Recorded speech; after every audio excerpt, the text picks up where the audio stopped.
Salut tout le monde, bienvenue à la parole.tv. Ici on lit la parole de Dieu comme vous le savez et comme vous êtes habitués. Et on est bientôt à la fin du chapitre de Matthieu. Comme j'avais dit au début, je pense pas que je vais lire Marc, Luc et Jean tout de suite après. Je vais commencer par les actes en allant ainsi de suite dans les épîtres des apôtres. Parce que dans le fond, je crois que tu sais, les quatre épîtres, Matthieu, Luc, Marc, Jean, se ressemblent extrêmement beaucoup et je ne vais pas me répéter dans mes propos. Fait qu'alors, on va sauter immédiatement après dans les actes des apôtres. C'est très pertinent. J'espère que vous allez suivre, que vous avez aimé me suivre à travers l'épître de Matthieu, à travers l'évangile de Matthieu, l'annonce de ce que Jésus a accompli, ce qu'il a fait, ce qu'il a dit, ce qu'il s'est passé à travers l'histoire. Et vous dites en lisant ce livre-là que c'est Dieu qui est venu sur terre. C'est comme, moi quand je me dis ça, je me dis, waouh, tu sais, c'est Dieu qui nous parle. C'est Dieu qui est venu en tant qu'homme sur terre. C'est incroyable, non? Ça me parle à un tel point où je me dis, waouh, tu sais, ce que Dieu nous dit, c'est d'une importance incroyable qu'on doit mettre en pratique. Il n'est pas venu ici pour paraître, ni pour. Il est venu ici vraiment pour nous montrer la voie, nous montrer le chemin, nous montrer notre valeur en tant qu'enfant de Dieu, en tant que croyant, et comment faire pour entrer en communion avec Dieu. Amen. Alors, commençons sans plus tarder au chapitre 27 de Matthieu. Le matin venu, tous les chefs des prêtres et les anciens du peuple tinrent conseil contre Jésus pour le faire mourir. Après l'avoir attaché, ils l'emmenèrent et le livrèrent à Ponce Pilate, le gouverneur. Alors Judas, qui l'avait trahi, voyant qu'il était condamné, fut pris de remords et rapporta les 30 pièces d'argent aux chefs des prêtres ou aux anciens en disant « J'ai péché en faisant arrêter un innocent. » Ils répondirent « À quoi cela nous concerne-t-il? C'est toi que cela regarde. » Judas jeta les pièces d'argent dans le temple, se retira et alla se pendre. Les chefs des prêtres les ramassèrent en disant « Il n'est pas permis de les mettre dans le trésor sacré, puisque c'est le prix du sang. » Après en avoir délibéré, ils achetèrent avec cet argent le champ du potier pour y ensevelir les étrangers. C'est pourquoi ce champ a été appelé le champ du sang jusqu'à aujourd'hui. Alors s'accomplit ce que le prophète Jérémie avait annoncé. Ils ont pris les 30 pièces d'argent, la valeur à laquelle il a été estimé par les Israélites, et les ont donnés pour les champs du potier, comme le Seigneur l'avait ordonné. Encore ici, on voit qu'il n'y a rien qui est laissé au hasard dans la parole de Dieu. Un juif qui lit les livres avant l'Évangile, l'Ancien Testament, a connaissance de ce qui se passe dans le Nouveau. Parce qu'il y a souvent des références dans l'Ancien Testament qui se produisent à travers le Nouveau Testament. Fait que c'est important. Ici, c'est pour aider les Juifs à comprendre que le Messie est venu sur terre, le Messie qui attendait, celui qui allait emmener le peuple de Dieu au-dessus des autres nations, etc. Fait que Dieu ne laisse pas son peuple sans indice, évidemment. Il leur a donné beaucoup d'indices, beaucoup de choses que Jésus allait faire et qui a accompli et qui peut être vu à travers l'Ancien Testament. C'est un complément, les deux se complètent.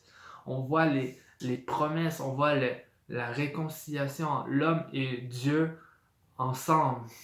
Amen. Et ici, c'est la concrétisation de ces prophéties-là qui se passent, qui se produisent. Alors, c'est vraiment pertinent. Au verset 11, Jésus comparut devant le gouverneur, celui-ci l'interrogea. « Es-tu le roi des Juifs? » Jésus lui répondit, « tu le dis. Mais il ne répondit rien aux accusations des chefs, des prêtres et des anciens. Alors Pilate lui dit, n'entends-tu pas tous ces témoignages qui portent contre toi? Mais Jésus ne répondit sur aucun point, ce qui étonna beaucoup le gouverneur. Ici, Jésus ne se défend pas contre les accusations qui lui sont faites, en fait. Et nous, ça me laisse apporter comme question, est-ce que nous, en tant que croyants, on se défend contre de injustes accusations? Oui, effectivement, on se défend en tant qu'individu normalement. Dès notre enfance, on apprend à défendre nos opinions, nos intérêts et ce qu'on veut partager comme point de vue. Et c'est tout à fait normal, mais ici, Jésus nous montre une autre façon de réagir à ces accusations-là qui sont faites contre lui. En sachant que dans le fond, Jésus-Christ est Dieu et qui connaît Dieu, il s'est dit, Dieu va lui faire justice. Des fois, on doit se dire, Dieu va nous faire justice dans cette histoire et ne pas se défendre contre certaines situations qui vont arriver dans notre vie. Je ne dis pas ici, ne vous défendez de rien. Au contraire, faites toujours appel à Dieu dans ces circonstances, dans ces moments difficiles où justement on vous accuse. Mais demandez à Dieu ce qu'il faut que vous faites avec l'aide du Saint-Esprit. Même Paul a dit dans les tribunaux, non, c'est pas Paul, pardon, il l'a dit avant Jésus-Christ, mais on vous amènera devant un tribunal, mais ne vous inquiétez pas de ce que vous aurez à dire, car le Saint-Esprit vous inspirera ce que vous devrez dire. On ne dépend pas de nos forces dans les tribunaux, on dépend de Jésus-Christ, de Dieu. C'est lui qui va intercéder pour notre cause si elle est juste devant lui. Amen. Je vais fermer ma petite parenthèse et continuons au verset 15. Un seul fait, le gouverneur avait pour habitude de relâcher un prisonnier. Celui que la foule voulait, il avait alors un prisonnier célèbre, un dénommé Barabbas. Comme il était rassemblé, Pilate leur dit, « Lequel voulez-vous que je vous relâche? Barabbas ou Jésus qu'on appela le Christ? » En effet, il savait que c'était par jalousie qu'il avait fait arrêter Jésus. Pendant qu'il siégeait au tribunal, sa femme lui fit dire « N'aie rien à faire avec ce juste, car aujourd'hui j'ai beaucoup souffert dans un rêve à cause de lui. » Les chefs des prêtres et les anciens persuadèrent la foule de demander Barabbas et de faire mourir Jésus. Le gouverneur prit la parole et leur dit « Lequel des deux voulez-vous que je vous relâche? » Ils répondirent « Barabbas !» Pilate répliqua « Que ferais-je donc de Jésus qu'on appelle le Christ ?» Tous répondirent « Qu'il soit crucifié !»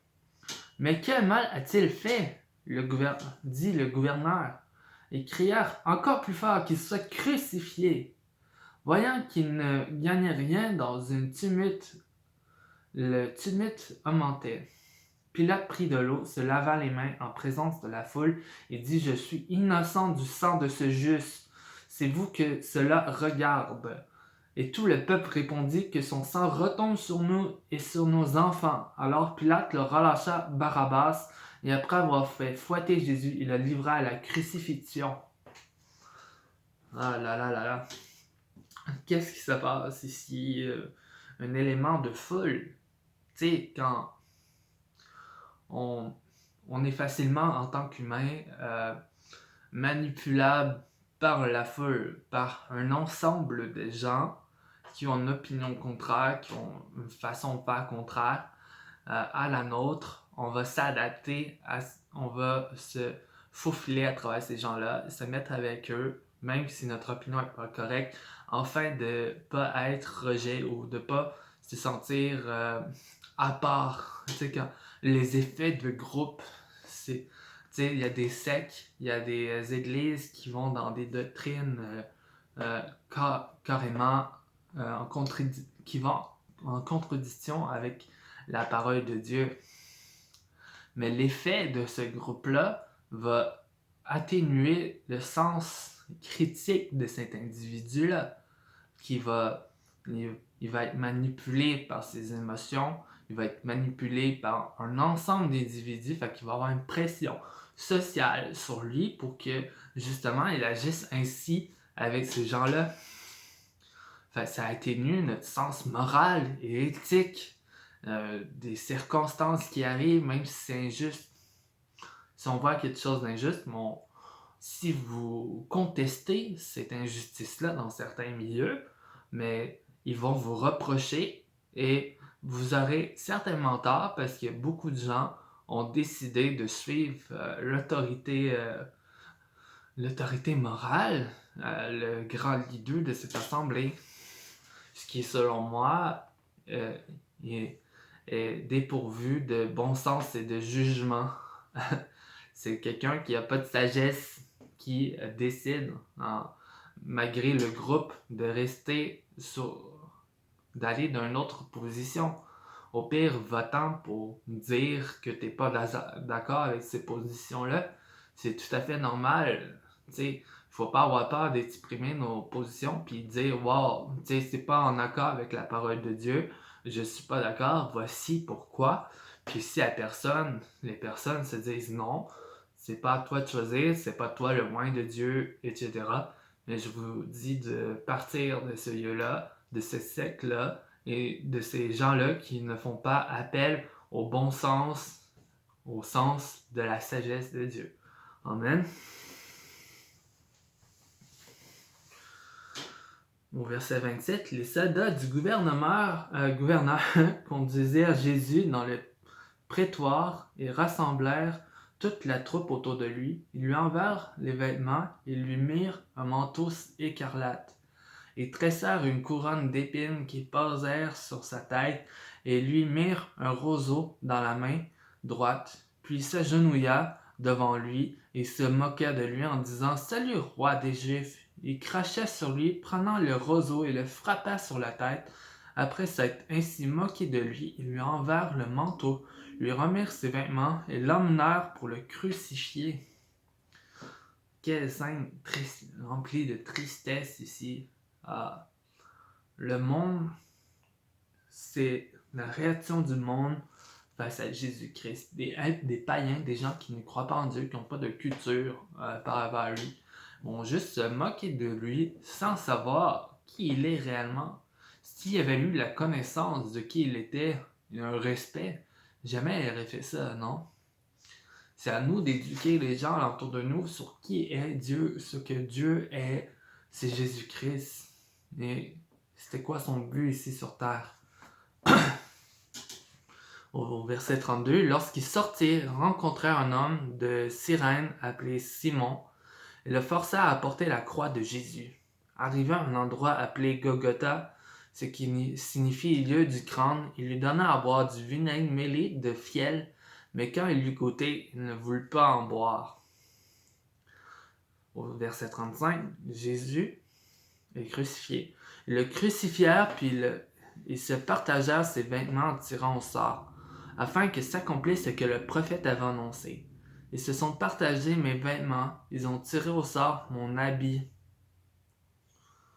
Puis ils s'assirent et le gardèrent. Pour indiquer le motif de sa condamnation, on écrivait au-dessus de sa tête « Celui-ci est Jésus, le roi des Juifs ». Avec lui furent crucifiés 2 brigands, l'un à sa droite et l'autre à sa gauche. Les pensants l'insultèrent et secouèrent la tête, en disant « Toi qui détruis le temple et qui le reconstruis en 3 jours, sauve-toi toi-même.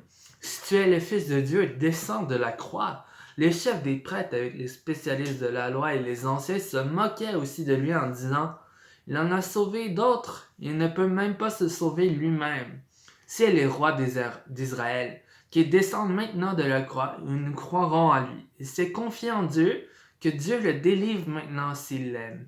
En effet, il a dit « Je suis le Fils de Dieu ». Les brigands crucifiés avec lui l'insultaient eux aussi de la même manière. Au verset 45, de midi jusqu'à 3 heures, de l'après-midi, il y eut des ténèbres sur tout le pays. Vers 3 heures de l'après-midi, Jésus s'écria d'une voix forte, Eli, Eli, lama sabachthani, c'est-à-dire, mon Dieu, pourquoi m'as-tu abandonné? Quelques-uns de ceux qui étaient là, après l'avoir entendu, disaient, il a appelé Élie. Aussitôt, l'un d'eux courut prendre une éponge qu'il imbiba de vinaigre. Il la fixa un roseau et lui donna à boire. Mais les autres disaient, laissez donc, voyons si Élie viendra le sauver. Jésus poussa de nouveau un grand cri et rendit l'esprit. Et voici que la voie du temple se déchira en deux, depuis le haut jusqu'en bas de la terre et trembla. Les rochers se fendirent, les tombeaux s'ouvrirent et les corps de plusieurs saints qui étaient morts ressuscitèrent. Étant sortis des tombeaux, ils entrèrent dans la ville sainte après la résurrection de Jésus et apparurent un grand nombre de personnes. À la vue du tremblement de terre de ce qui venait d'arriver, l'officier romain et ceux qui étaient avec lui pour garder Jésus furent saisis d'une grande frayeur et dirent, cet homme était vraiment le Fils de Dieu. Il y avait là des femmes qui regardèrent de loin. Elles avaient accompagné Jésus depuis Galilée pour le servir. Parmi elles figuraient Marie de Magdala, Marie la mère de Jacques et Joseph et la mère du fils de Zébédée. Ici, la mort de Dieu a chamboulé tout à partir de là. Les morts sont ressuscités en Jésus-Christ. Ils se sont sortis de leur tombeau et ils ont été rassemblés ensemble. Et à partir de ce moment-là, Jésus, tu sais, même à la croix ici, il ne dit pas, mais dans l'autre chapitre d'après, il dit, Seigneur, pardonne-les parce qu'ils ne savent pas qu'est-ce qu'ils font. Pardonnez parce qu'ils ne savent. Même au point, au plus culminant où Jésus-Christ est rendu dans sa souffrance, il paraît que c'était très souffrant à mourir à la croix, comme ça, ça faisait très mal, c'était une punition pour les malfaitants, pour dissuader surtout beaucoup de gens qui voulaient se rebeller contre l'autorité du peuple de Rome à cette époque-là. Mais en fait, il y avait ça faisait très mal et selon toutes les selon tout ce qui s'est produit, mais toutes les méchancetés qui ont créé sur lui, toutes les rigolades, etc. Mais Jésus a resté fidèle à lui. Il s'est pas moqué d'eux, il s'est pas fâché, au contraire. Même il dit pardonnez parce qu'ils ne savent pas qu'est-ce qu'ils font. Quand on subit une injustice dans notre vie et qu'on peut rien faire, mais il faut pardonner parce que ces gens-là ne savent pas qu'est-ce qu'ils font. Ils n'ont pas conscience de ce que Jésus est réellement ou Dieu est réellement dans ta vie. Et même dans sa vie, il ne connaît pas Dieu. Ces gens-là ne connaissent pas Dieu. Fait nécessairement, ils vont faire des actions sans conscience de ce qui se passe réellement. Amen. Fait il faut faire attention à comment on va gérer ces injustices-là par rapport à notre vie. Si Jésus a vécu une injustice et comment il l'a vécu, mais on peut aussi le vivre comme il l'a vécu puis dire pardonnez. On va pardonner à ces gens-là malgré ce qu'ils ne savent pas ce qu'ils font. Ça prend un détachement de soi, un reniement, quelqu'un qui est fort dans sa foi pour faire ça.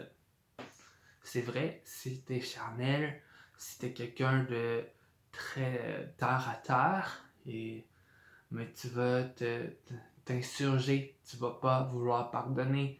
Mais si tu comprends, malgré tout, la grâce de Dieu, toute la grâce qu'il y a eu envers nous, mais effectivement, tu vas dire oui, il mérite le pardon, car moi j'ai mérité le pardon, j'étais un pécheur, j'ai fait tellement des choses de mal dans ma vie. Dieu a tout pardonné, mais pourquoi moi je pourrais pas pardonner à cet individu-là? Ça veut pas dire qu'on va rester avec lui, là. Ça veut pas dire qu'on va recommencer tout le temps, etc. T'sais. Mais il faut être sage puis s'éloigner de ces gens-là, tout en leur pardonnant. Et en oubliant cette histoire. Amen. Continuons. Au verset 57, le soir venu arriva un homme riche d'Arimathée du nom de Joseph, qui lui aussi était un disciple de Jésus. Il alla trouver Pilate et demanda le corps de Jésus. Alors Pilate ordonna de lui remettre. Joseph prit le corps, l'enveloppa dans un drap de lin pur et le déposant dans un tombeau neuf qui s'était fait creuser dans la roche, puis il roula une grande pierre à l'entrée du tombeau et s'en alla. Marie de Magdala et l'autre Marie étaient là, assises vis-à-vis du tombeau.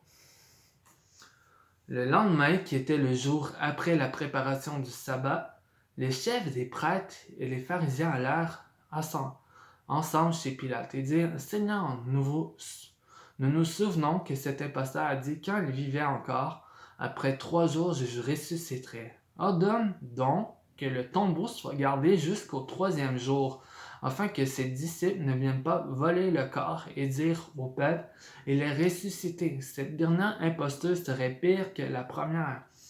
Pilate leur dit: vous avez une garde, allez-y et gardez-le comme vous le souhaitez. Ils s'en allèrent et firent surveiller le tombeau par la garde après avoir scellé la pierre.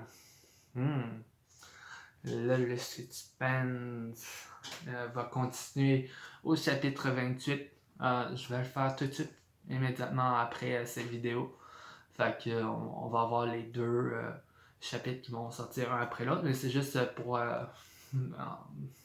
l'aspect de vidéo, de titre. C'est Matthieu 27, Matthieu 28. Je vais faire un chapitre 28 aussi. Il est très court, mais il est rempli de la puissance de Dieu et de la gloire de Dieu. Amen. Fait qu'on se rejoint au chapitre 28 de Matthieu. À bientôt!